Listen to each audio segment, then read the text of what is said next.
My people, it don't happen. No.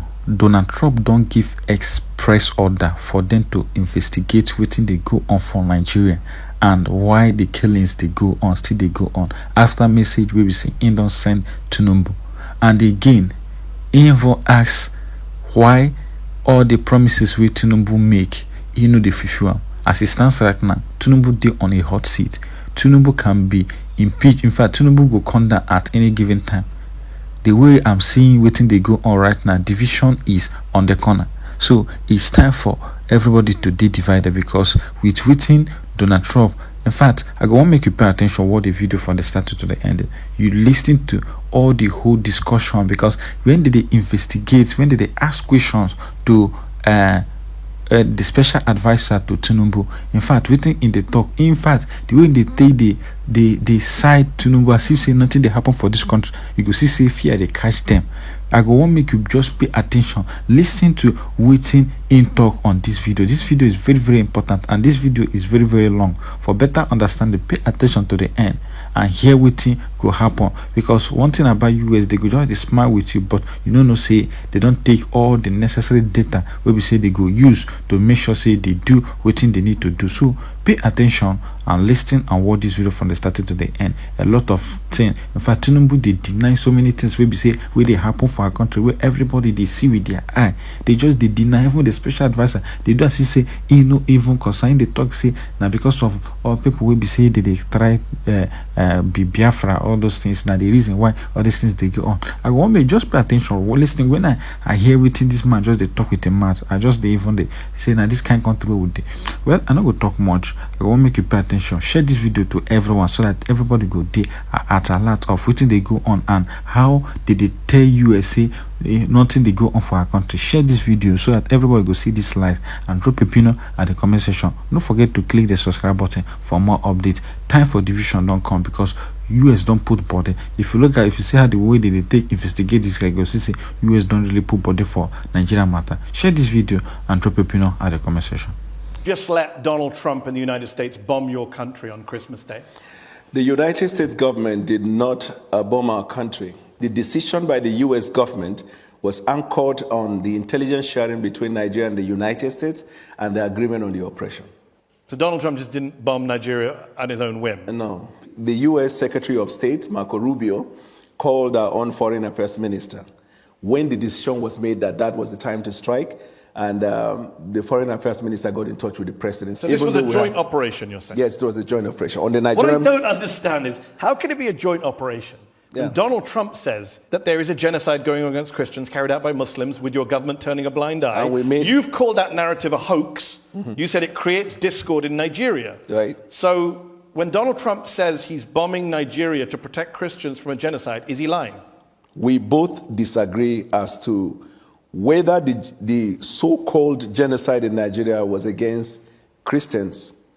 We believe that it is a targeted killing by insurgents, Boko Haram bandits, and all of these criminal elements against the people of Nigeria, Christians, Muslims, and those who have not identified with any religion. Donald Trump believed it is Christians. We now felt, rather than arguing about whether it is against Christians or not, there is one area we both agree, that we have a joint interest in the fight against terrorism. But you're fine with the fact that his motivation is something you disagree with. You think it's a hoax? Yes, because... So when Donald Trump says there is a genocide against Christians in Nigeria, is he telling the truth? It is a half-truth, in the sense that, yes, Christians have been affected, but the whole truth is that both Christians, Muslims, and those who have not identified. I said the narrative of Christian genocide was a hoax. He's pushing it. That's his opinion. Everybody's entitled to it. Is he right or wrong? We believe there is a targeted killing of all Nigerians. Okay. Evidence has shown.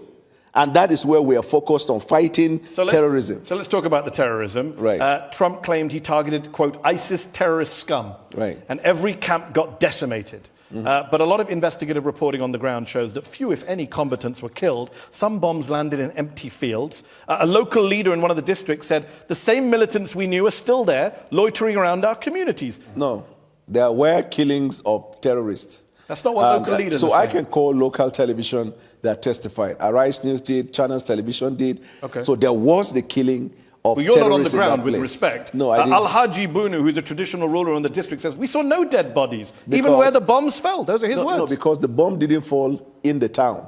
It was at the camp, that enclave, where they gather. Are you okay with having the Americans bomb Nigerian people's homes? I'm not aware of that one. You're not aware of Morenike Saka, who said, I began to scream for help. I had to crawl my way out of the room. The missile tore through her apartment building, according to the Washington Post. How about Musa Soliu? I was in my room. I was buried under the ruins. I don't know how to restart my life. My belongings are destroyed. Houses were not destroyed. Are you telling us that Nigerian citizens are lying about being bombed by the US? I am saying that the military operation that was conducted on that day was targeted as terrorists, and we hit them. You have a history of not hitting terrorists and hitting civilians. You know that, right? Your country. I'm not aware. Oh, well, on December 21st, the Nigerian Air Force said that they handed over compensation to people who were hit in an accidental airstrike on Christmas Day 2024. Do you just bomb every Christmas? When and when? Christmas Day 2024 and Christmas Day 2025. I dispute that fact. We'll take it up with the Nigerian Air Force. Let me ask you this. Since President Tinubu came to office in 2023, the situation has worsened in your country. You have a mixture of militant groups, you have bandits, you have clashes between herders and farmers. We also have Nigeria is now incursion of foreign interest in Nigeria. Nigeria is now the 5th deadliest country in the world. Are you proud of that record?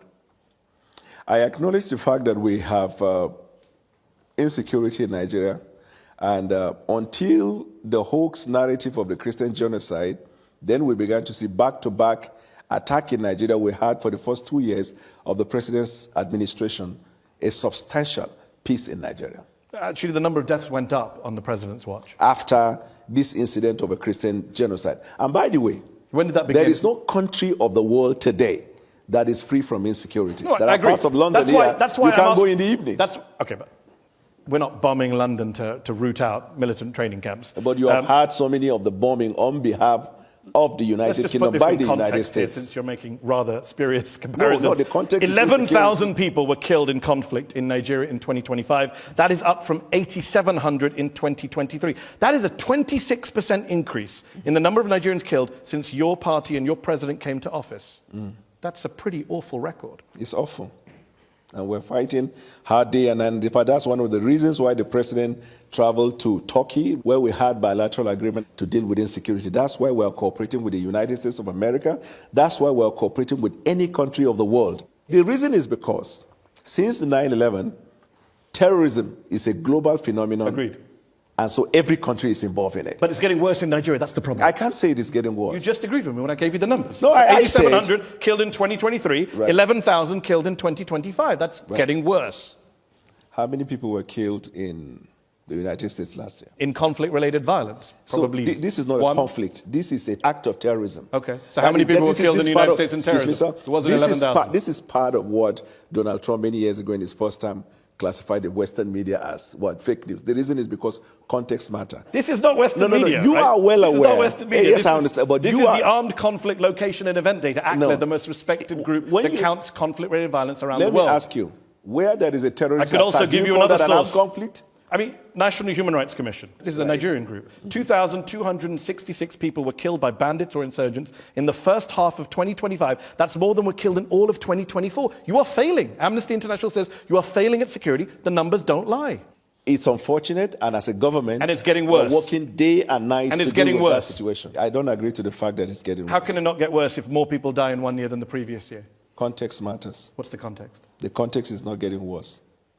What? Yeah. Before the president took the oath of office, we knew the situation in Nigeria. And you made it worse. When he made the decision to take bold step to put Nigeria in better trajectory, we were well aware of the fact that it was going to incense lots of people. Okay. We are also aware... Made your point. I get the glass half full. I get the context. I also understand basic mathematics. Let me ask you this.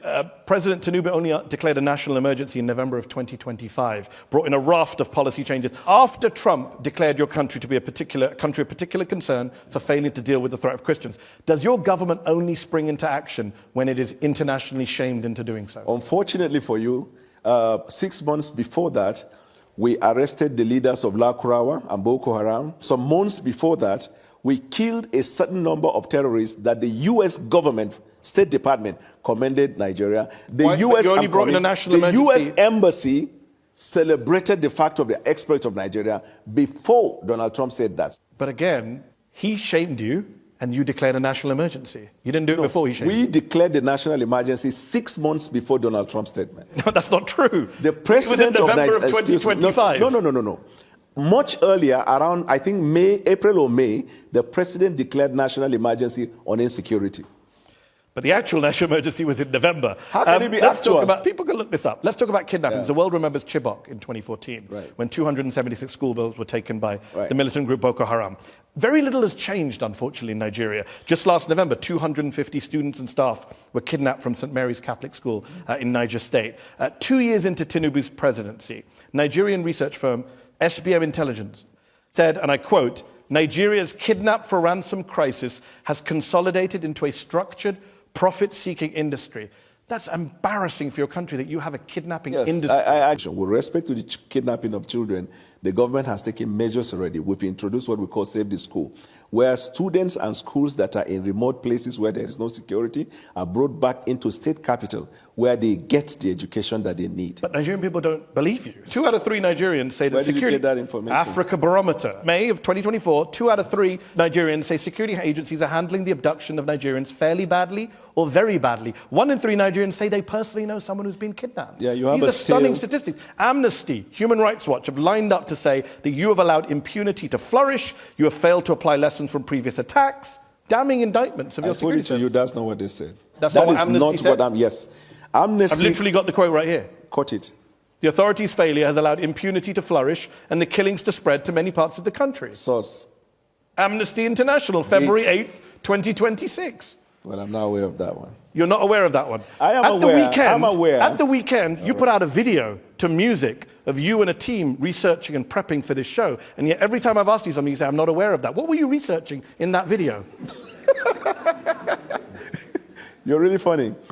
Let me tell you this. I'll ask you a serious question. Amnesty International, you asked me for a source, I read out the source. You asked me for a date, I read out the date. What's your response other than picking up glasses of water? No, Amnesty has a history of calling everything bad. Okay. I think that's what every authoritarian government in the world has said. What is Amnesty's report about US? Bad. Not just bad. You didn't use the word bad. You read. Yeah, what very did they bad. say? Governments who do bad things, they all criticize human rights groups. No. Yeah, they do. I do this for a living. Let's ask about corruption before we go to our panel who are waiting patiently here. Transparency International, they say systemic corruption continues to plague the defense sector, causes a major hindrance to security. President Tinubu said in August, there is no more corruption in Nigeria. That's a ridiculous thing to say, is it not? We investigate any case of corruption, not just in the defense, but anywhere in government. This administration has had lots of people who are in government, either sacked or investigated and being prosecuted. The resolve of our administration in dealing with corruption is obvious. Why did he say there's no more corruption? You probably read him out of context. No, I didn't. No, read exactly what he said. You're cherry picking. How can someone just stand and say there is no corruption in Nigeria? It is getting clearer to the people. We have more money to the economy and no more corruption. Full stop, close quote. Good. So this is the context. He was communicating to the people about the exploit we're having as a result of the decision to remove fuel subsidy.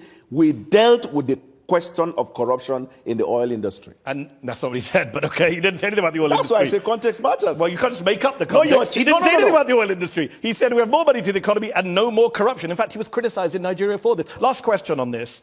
How can Nigerians take Tinubu seriously on eliminating corruption when he appoints someone like Abubakar Bagudu as Minister of Budget and Economic Planning, a man who, according to the US Justice Department, with others, embezzled, misappropriated, defrauded and extorted billions with a B from the government of Nigeria under the dictator Sani Abacha. Bagudu avoided criminal charges. He cut a deal with the Nigerian government, returned some of the money.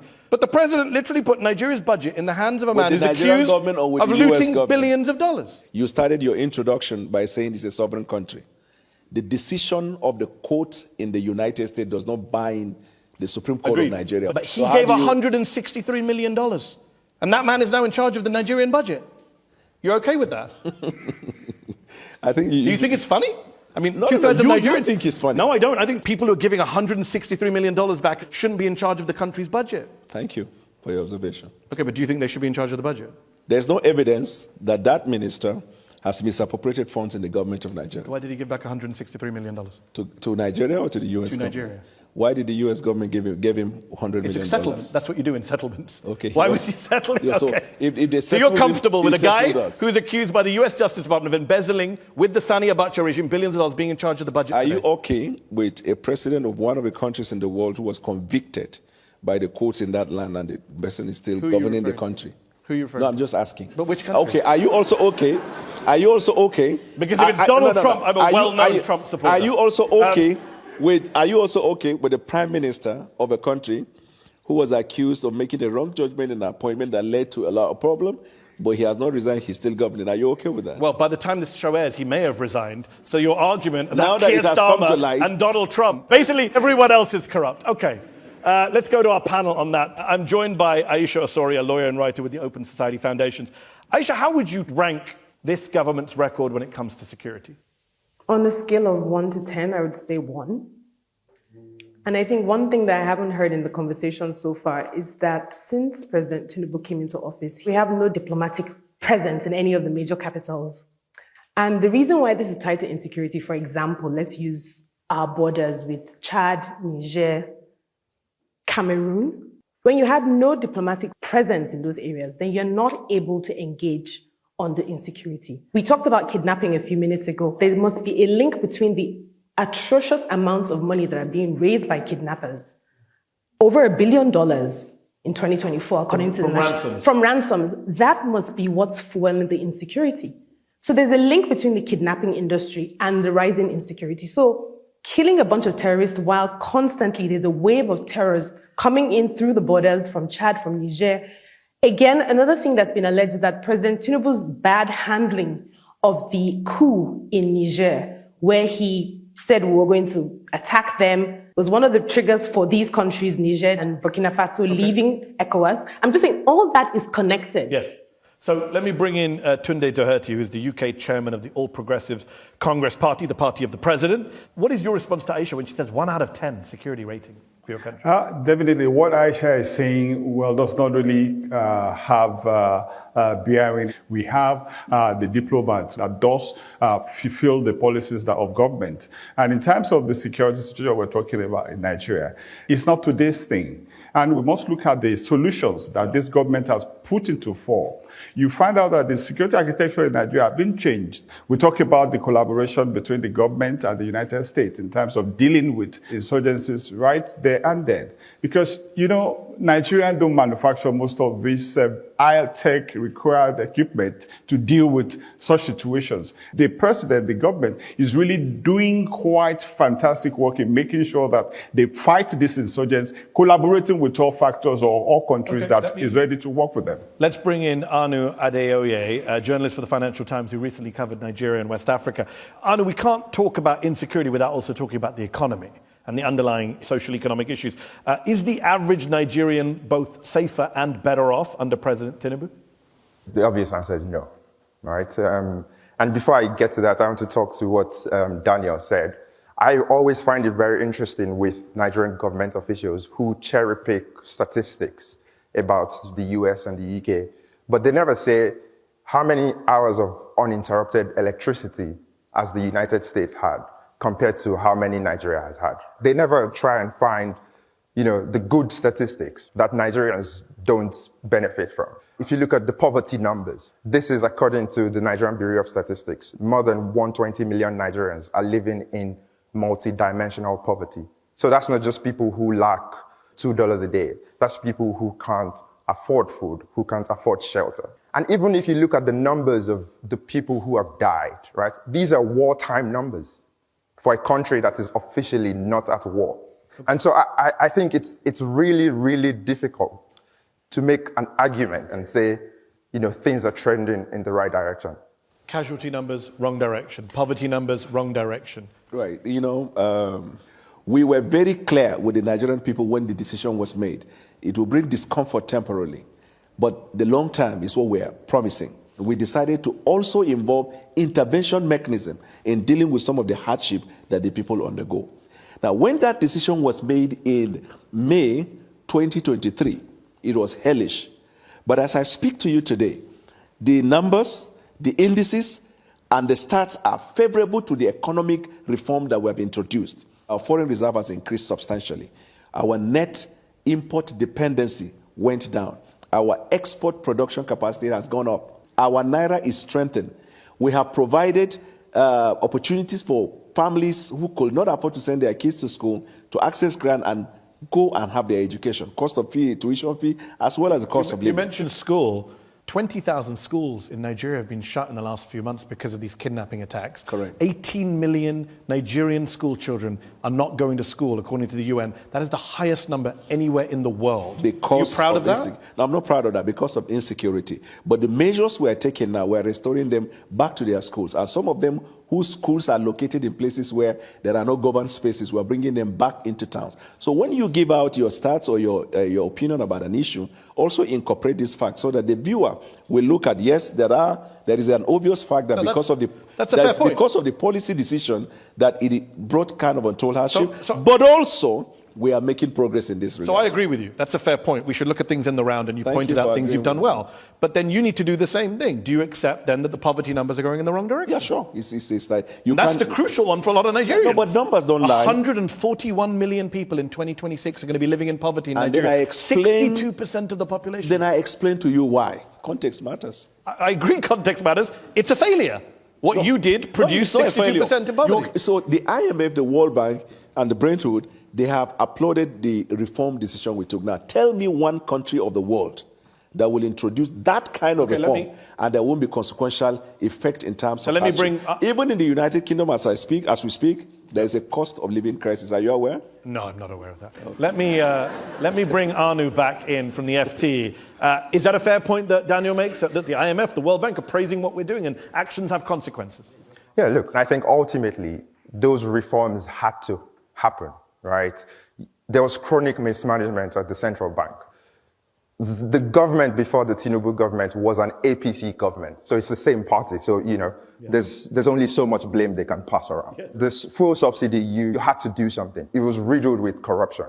But then the other part of that argument is doing those reforms should not be the end goal. It should only be the starting point. What you need ultimately is foreign direct investment in Nigeria. You need people to bring money into Nigeria to invest long term. Robust foreign direct investment in Nigeria. Let me bring in Tunde. Tunde, Anu makes the point, it's all APC governments.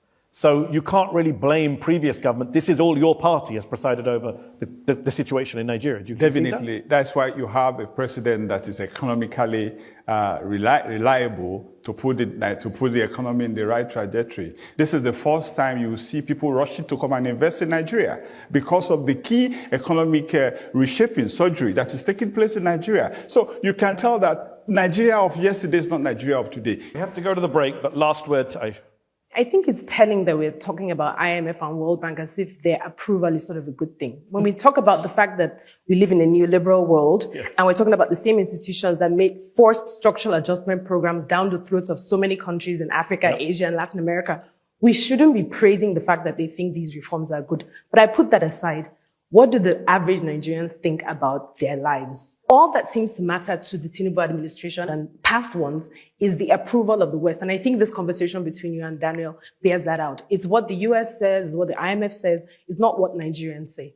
Okay. So you see, you praise, just 1 second. We've got to go to the break. That's excellent, yes, excellent. Yeah. You praise the idea, you praise the idea of a Western institutions report about Nigeria insofar as the situation is bad.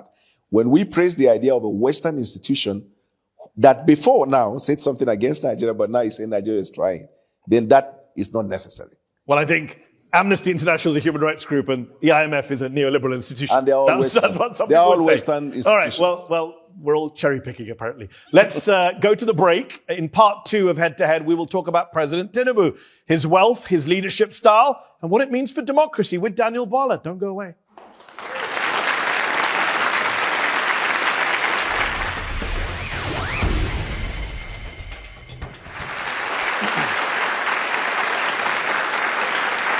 Welcome back to Head on Al Jazeera. My guest today is Daniel Bwala, Special Advisor to President Tinubu of Nigeria. Let's talk more about your boss, President Tinubu. He's been on the political scene in Nigeria for decades, first as governor of Lagos and now as president since 2023.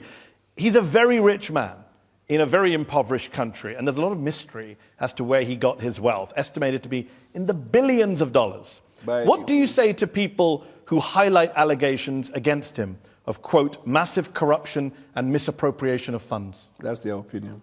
Actually, it's your opinion. In January 2023, you talked about the legal petition against him that involves, quote, massive corruption and misappropriation of funds. You were in the opposition and were very critical of his wealth. Exactly verbatim what I said, because what you just said is not a true representation. January 22nd, 2023, you said the petition against him involves massive corruption and misappropriation of funds belonging to the government of Lagos State, abuse of official office, conflict of interest. I'm glad you said the petition against him. Yeah. Yeah, document that was taken to court. That you highlighted. I wasn't the one that went to court. And at that time, where was I? You were an opposition member. Thank you. So should we not trust you when you say things as opposition? What is the job of opposition? To oppose? Yeah, no, I'm glad you know it. For the sake of opposing? No, that's what you're adding. I mean, you didn't just say that. No, go to Westminster on Wednesday by 9 o'clock. Okay. You'll understand the job of the opposition. You can do whataboutism all day, that's fine. You also said that, well, you know what doesn't happen in Westminster in the US Congress? I know what does happen. Well, I'm telling you what doesn't happen. Politicians don't accuse other politicians of setting up a militia. They also accuse the governing party you said at the time, on mistake in judgment in appointing someone that eventually turned out to be somebody in the FC. Yeah, if you think that this is comparable to Starmer and Mandos said, good luck to you if that's your defense tonight. You said at the time that Tinubu started a militia to sway the election corruptly and that they even threatened you. So how can we take anything seriously you say tonight in his defense?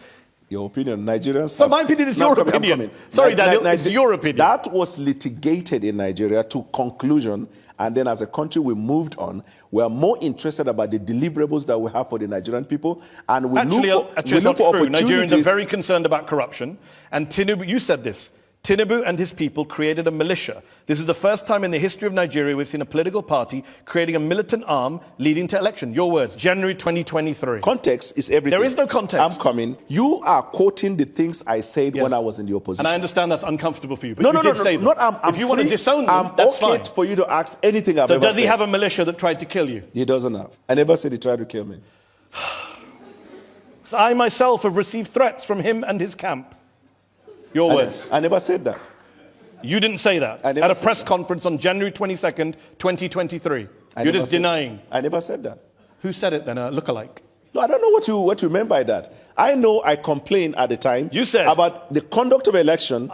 It is not my fault that I am able to recall your words in a way you can't. But it will be your fault when you read it out of context. Yeah. If we go home late tonight, context. Yes. Tinubu and his people created a militia. This is the first time in the history of Nigeria we've seen a political party creating a militant arm and leading to election. He advised his people should grab by all means necessary the process leading to elections, that they created this militia shortly after that. We have seen violence in Nigeria, and I myself have received threats from him and his camp. Tinubu never created a militia.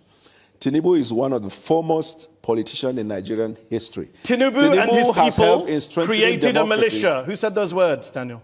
Tinubu has helped in strengthening democracy in Nigeria. Tinubu and his people created a militia, Daniel. Who said those words? Tinubu brought in leadership skills into governance. Tinubu and his people created a militia. Who said those words? Tinubu and his people never created the militia. So why did you say they did on January 22nd, 2023? I never said that.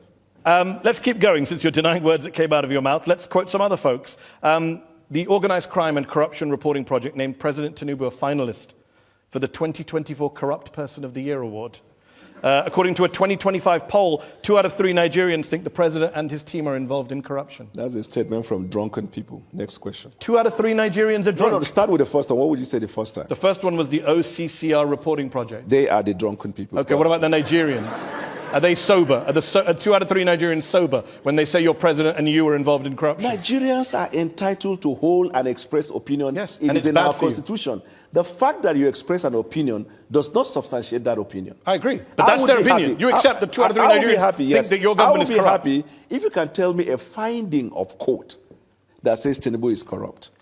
Well, what's interesting you should say that, because a lot of Nigerians have reason to suspect that his wealth was built on illicit activity. A lot of English people have complained about the Prime Minister. You can a lot of Americans have complained. There is no country of the world where the people aren't complaining about their leaders. All right. That's how I love it when you set these challenges. Can you find me a country in the world where the sitting president The US government seized $500,000 from one of their Chicago bank accounts after investigators found probable cause that the funds were proceeds of drug trafficking, specifically heroin. Tinubu gave up the money in a settlement. He was never indicted of a crime. But when a US judge last year ordered the release of all of the documents by the FBI, Tinubu went to court to prevent it.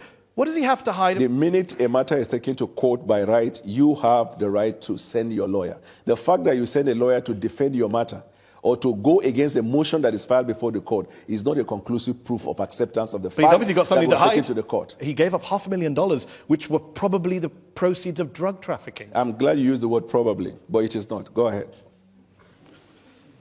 You said in 2022 that this drug case, quote, conclusively concluded not in favor of Bola because he had to forfeit that money. There is still a cloud around drug-related activity.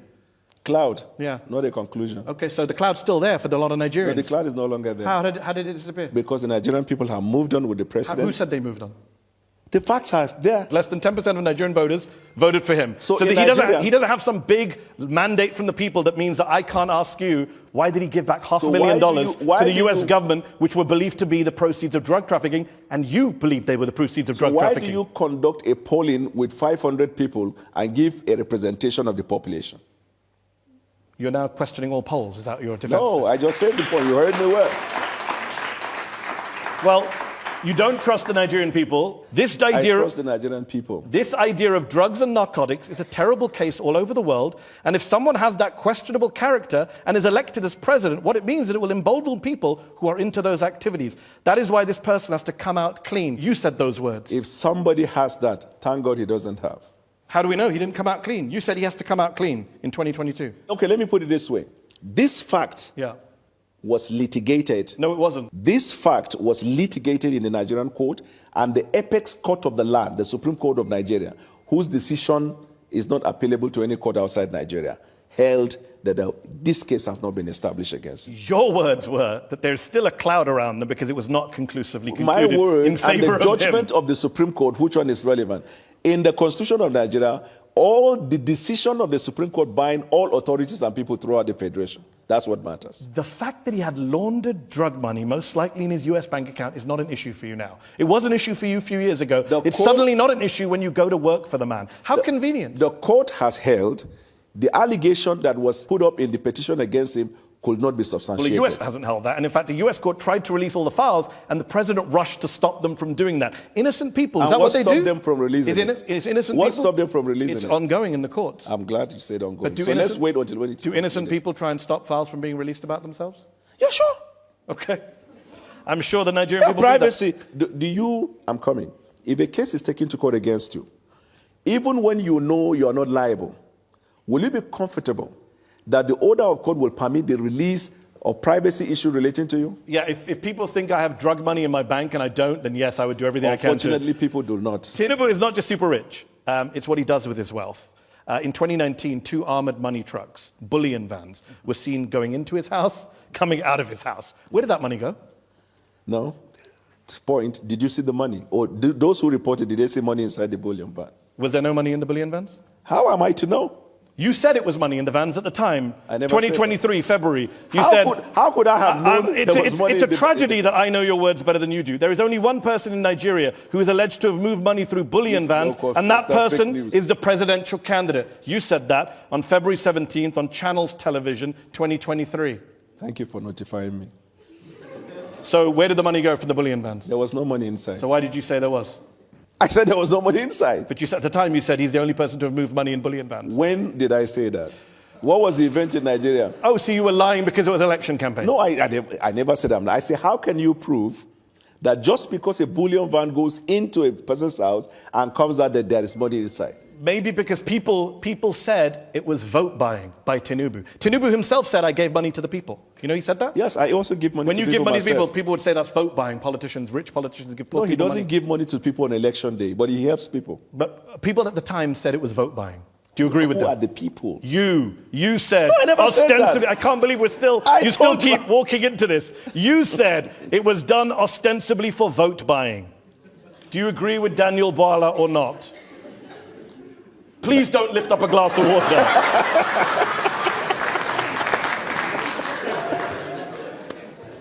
On the eve of the presidential elections, 2 cash-laden bullion vans, your words, were seen on the premises, which was ostensibly for vote buying. Your words, January 22nd, 2023.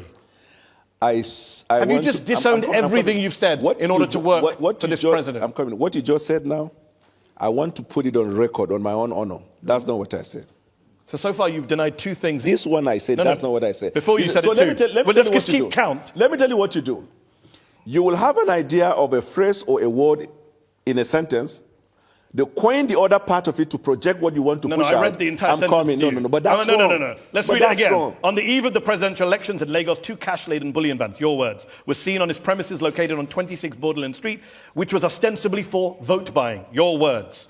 You can just say I don't agree with what I said, then I was lying for political I don't purposes. agree with what you said, yeah? No, with what you said. In fact, in 2023, you said that he bought his election. Did he buy his election? At the time, I thought. But when it was litigated in court, the court found out he didn't. So you thought he was vote buying, and now you don't. You thought he bought his election, now you don't. In fact, you said it was so corrupt, the 2023 election, Tinubu's win, you said that you couldn't eat food for 3 days. I never said that. Where? Arise News, March 2nd, 2023. I became so sick for the past 3 days, I found it very hard eating food. I'm sure you have a mistaken identity. I never said that. You never said that you Why became will I sick. not eat? Win, lose, or draw. You eat your food and go to bed. I'm going to spend a lot of time enjoying social media after this show is done Go and aired. ahead. Yeah, well. Let's turn to our panel, who are waiting patiently once again. I'm joined by Anu Adeoye, a journalist for the Financial Times who's covered Nigeria. Anu, we've talked a lot about President Tinubu and the allegations of corruption, including from Daniel Wala, which he's now pretending he didn't make. Allegedly, okay. You recently described him as a wily political tactician. How does he wield power? Daniel and others have accused him of vote buying in the past. How does he wield power in your view? Yeah, I mean, I think you need to understand the context of Nigerian politics, right? And this isn't specifically about Daniel, because he used to be in the opposition, now he works for the president in the APC. Well, he used to be in the APC, then he was in the opposition, now he's back in the APC, and he doesn't remember anything he said when he was in the opposition. And I think the crucial context here is Nigerian politics is ideology-free. Yes. Right? There's no left or right, as it were. It's mostly, unfortunately, about, people call it stomach infrastructure in Nigeria, and self-interest. And ultimately, if you're someone like the president who, for all his many faults, I think is someone who sees Nigerian politicians for what they are. They are self-interested people. And if you can tap into that, it's very, very easy to get people to come on side. I have a question for Daniel, right? Like, what made you from saying all of those things that you now disavow? What was the grand vision that made you decide, I want to work for this guy? First of all, I left him after the primaries because he made a choice of a Muslim ticket. And I thought at the time that would be injurious to the interests of the Christian minorities. I made that decision. And I campaigned against him. And after the election, for the next 1 year, I was critiquing policies of the president. But I saw from January right up to December how this president patiently introduced policies and continued to engage Nigerians across all platforms in a bid to push Nigeria forward. I became impressive about it, and I made a choice to do that. Just in the same way that Mehdi Hassan has worked with BBC, I worked with Sky News, then with MSNBC, and then back to Seteo. Evolution of people's life. Worst analogy Evolution of I've people's ever life. heard in 14 years of doing head-to-head. What are you talking about? Somebody changing their job from one company to another is not the same as you saying he's a corrupt man who created a militia, bought an election, and now I work for him, and I only said that stuff because it was the opposition. All of the things you said, you couldn't substantiate them. I substantiated all of it. No, you have not. Let's go to Aisha Osori from the Open Society Foundations. Aisha, in 2023, on the eve of the presidential elections, you wrote an article calling Nigeria a competitive authoritarian state that barely qualifies as a democracy. What do you mean by that, and what role has President Tinubu played in making that better or worse? Well, he's done nothing to make it better. Definitely, our democracy is a lot worse off in 2026 than it was in 2023. How so? Well, for one thing, we had a stronger opposition in 2015 when the APC came in, but thanks to President Buhari and now President Tinubu, we have 30 out of 36 states are now APC, which is not necessarily a good thing because that means we have no opposition. PDP, the People's Democratic Party, has been virtually destroyed. The Labour Party has been destroyed. We literally have no political parties anymore. Another thing that we don't have is any separation of powers between the legislature and the judiciary. Tunde Doherty is here, the UK chairman of the All Progressives Congress Party, the president's party. Aisha says that your party is turning Nigeria basically into a one-party state. I disagree with her. I want people to know something about President Bola Ahmed Tinubu. Before the man comes to government, he was an accountant. He has a very high-paying job. He was working with Mobile before he became and who did he work for before Mobile? He said he worked for Deloitte. Yes. He made a lot of money from Deloitte, he said. Yes. Deloitte says they have no record of him ever working for them. If you know him, before he came to politics, he's such a very generous, very rich man. Before he came into politics, Why did Deloitte say they have no record of him working? You remember he was a senator. Tunde, why does Deloitte say they have no record of the man working for them?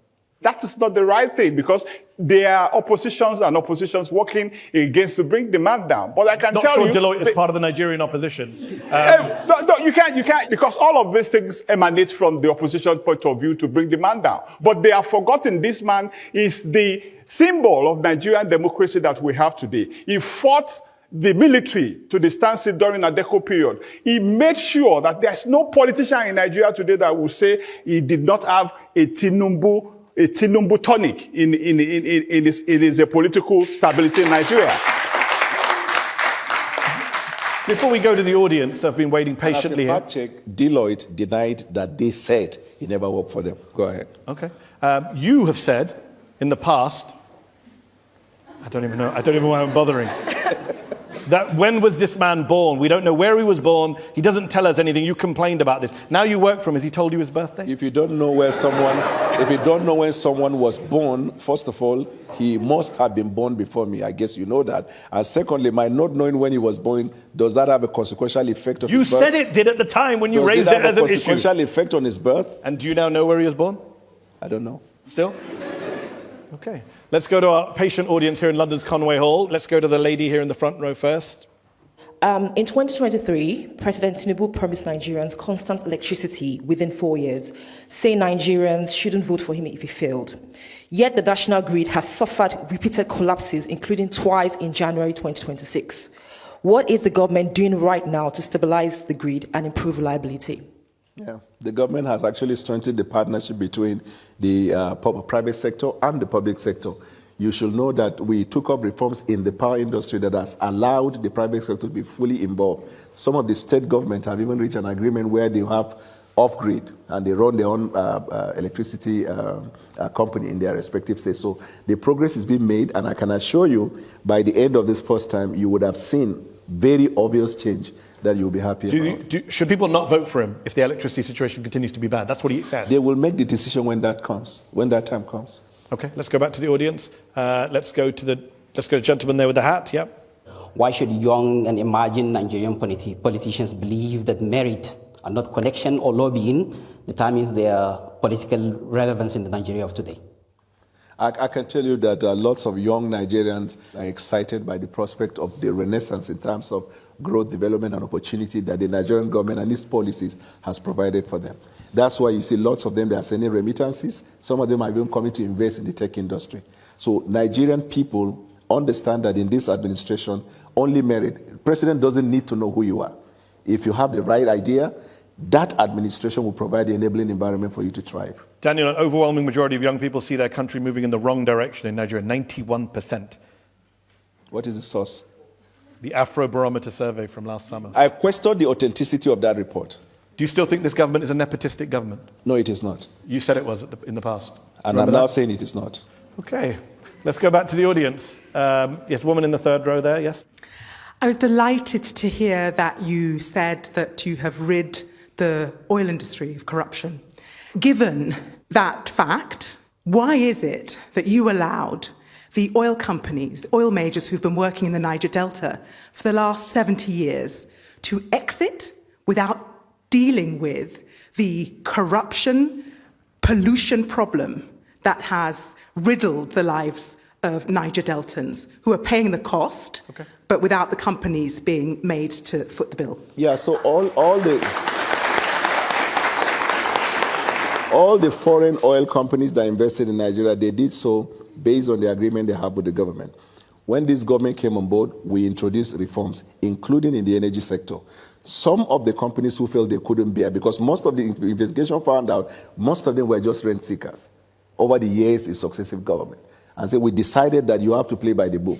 And they were not comfortable, they left. You don't have control over their decision. But in the same vein, shortly after that, you see lots of foreign companies that are coming to Nigeria to invest. Okay, let's go back to the audience. Let's go to, yes, gentleman there with the jumper there, yes. The current chair of the Independent National Electoral Commission, Professor Joash Amopitan, made some disparaging and stereotypical remarks about the Hausa Fulani people of northern Nigeria, specifically the Muslims. Do you think he is morally justified to continue occupying such a sensitive position, given the kind of remarks he made? My apologies to you for if such a statement was made to any group at all in Nigeria. It is not acceptable. This government promotes tolerance amongst Nigerians. We also understand the need for the president and the federal government to avoid interfering on institutions of government. I will be happy to follow up with this point you've raised, if at all such a thing happened. All right, I'm going to go to the lady at the back, yeah. You've been on different sides of the political spectrum over the years. How do you personally decide when to change your position? And how should the public make sense of that without us losing trust in you? Yeah, politics is dynamic. It is anchored on both national interest and personal interest. And when you make a decision at any given time, there must be a factor, what led to your decision. And in this case, I told you I made the decision to leave the president because of the Muslim ticket. And after the election, we now go into governance. I see the president introducing reforms that were necessary for the growth of Nigeria. I made a U-turn to support him. I think that is the basic component of a human being, your ability to decide otherwise if you feel the facts are there. Facts can change opinion. And in this case, facts change my opinion. Isn't he running on a Muslim ticket next year? Whatever he decides, I will trust his judgment, because after he made the decision, we do not see as evidence the maltreatment or disenfranchisement of the Christian minority. Okay. Let's take a last question. Gentleman in the second row, you've been waiting a while. I wanted to ask about vigilantes, because if we look at rural communities across the country, often they are the main security providers. So how exactly is your administration working with them to enhance community protection in rural communities while minimizing abuses of power? The president has encouraged the governors to continue to participate with law enforcement in their state for training, for intelligence gathering, and in some limited cases for them to form a community vanguard. Most of these states where you see these skirmishes or problem in the past, those ones have stopped. What we are now seeing as insecurity is insurgency, terrorism, and Boko Haram. And once it is a terrorist activity in any country, just like in NATO, they say attack on one is attack on all. When it becomes terrorism, then it is the responsibility of the entire nations of the world to fight that, and not to be doing blame fixing. Last question from me, Daniel. I know you don't trust any polls, but most Nigerians, I think, would agree. The ones that are in your favor, of course. But most polls show that Nigerians are very unhappy with politics, with the government, with the establishment. They're very unhappy about corruption. President Tinubu campaigned under the slogan, "It's my turn," which many critics would say is symbolic of the Nigerian establishment, that people just hand out jobs between themselves. You said in 2022 that Tinubu made the presidency about himself when, quote, "It's not about the people."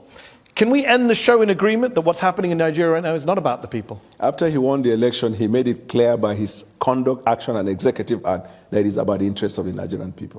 Confidential wrote. On the other side, Biafra-linked groups are also lobbying Washington, calling for sanctions, recognition, and even future military and oil deals. I mean, how seriously are these groups being taken in US policy circles?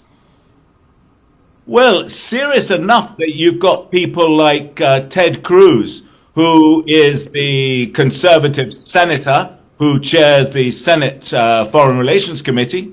He's a big supporter of the Biafra government in exile. He's a big supporter, actually, of the Somaliland region in East Africa.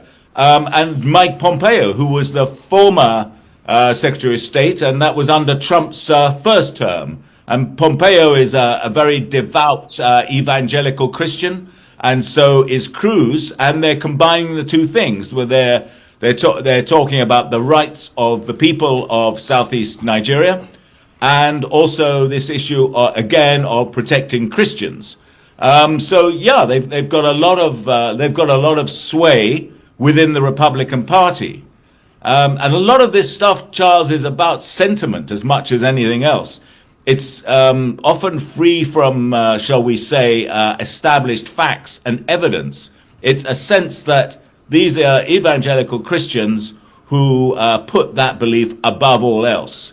And the Biafran lobbyists have been extremely effective over probably 20 years, working through the religious right in the US, which brings together a lot of these evangelical groups, and they're big financiers of the Republican Party. And as the Republican Party has moved to the right, so have they. And they've become a big mobilizer of votes for the Republican parties. So there are people who are evangelical Christians who may not like the look of Donald Trump and his various comments about women and all the rest of it, but they bury that concern for their the greater good, which they say is the man is for Christians. He's for evangelical Christians, and in that case, we're going to give him our support. So Trump, the evangelical base is absolutely critical for Trump. And that's, I think, it accounts for some of the success of the Biafra lobby in the US. Well, that's a very illuminating assessment from you. And in that context, Patrick, I mean, is there a risk that fringe or poorly sourced claims could begin to shape US foreign policy towards Nigeria? So Nigeria's internal security crisis is no longer just a domestic issue. It's become a high-stakes battle for influence in Washington, according to the UK-based Africa Confidential, a respected newsletter that's built a global reputation for original reporting and analysis of key political and security developments across Africa. As competing narratives over violence and claims of a Christian genocide gain traction in the US, the Nigerian government and Biafran secessionist groups are now locked in an aggressive lobbying war, each seeking the attention and support of President Trump. According to Africa Confidential, alarmed by President Trump's threat last November to go into Nigeria guns a-blazing, the Tinubu administration has moved quickly to counter separatist claims, signing a multi-million-dollar lobbying contract with a Republican-linked firm to shape U.S. policy on visas, military cooperation, trade, and religious freedom.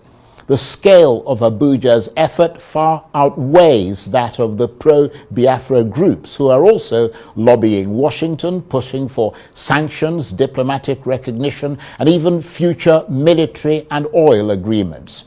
So what's really at stake in this foreign lobbying battle, and how could it shape Nigeria's security, sovereignty, and international standing? Well, for more on this, I'm joined now on the line from London by Patrick Smith, Editor-in-Chief of Africa Confidential, and is also Editor-in-Chief of the Africa Report, a monthly African politics and business magazine. Patrick, thank you very much indeed for joining us. You're a very busy man, so we appreciate your taking the time to talk to us, and a very happy new year to you. And your reporting suggests Nigeria's security crisis is now being fought not just at home, but in Washington. I mean, how unusual is it for an internal African security issue to escalate to this level of what I might call US lobbying warfare? Yeah, greetings, Charles, and Happy New Year to you and all your viewers. It's actually par for the course within the American system. The lobbying issue, the lobbying operations in the US are very much part of the political bargaining system there. You know, for example, I can give you the case of a senior State Department official who was backing the UNITA separatist movement in Angola under Jonas Savimbi. If you remember, way back in the 1980s, the CIA was backing Jonas Savimbi. Then the MPLA won the elections in 1992. This guy left the State Department, set up a lobbying firm, and then started backing the MPLA. And he was paid $1 million a year to run a website for the MPLA. And that's often the case. And I think the problem with this lobbying business is it's a sort of privatization of diplomacy. And it downgrades the real decision makers and the state, and it downgrades accountability. And I think that came out very strongly when US President Trump made his threats about going into Nigeria guns a-blazing, and suddenly the government in Abuja had to react really quickly, appoint ambassadors, not just to the US and UK, but several other countries, and then start this kind of negotiation with the US officials. So, I mean, I lost you there for a minute, but what specifically triggered? Within Boala the talk and the way in the state side Tinubu, you think say waiting in the talk now for in Bele?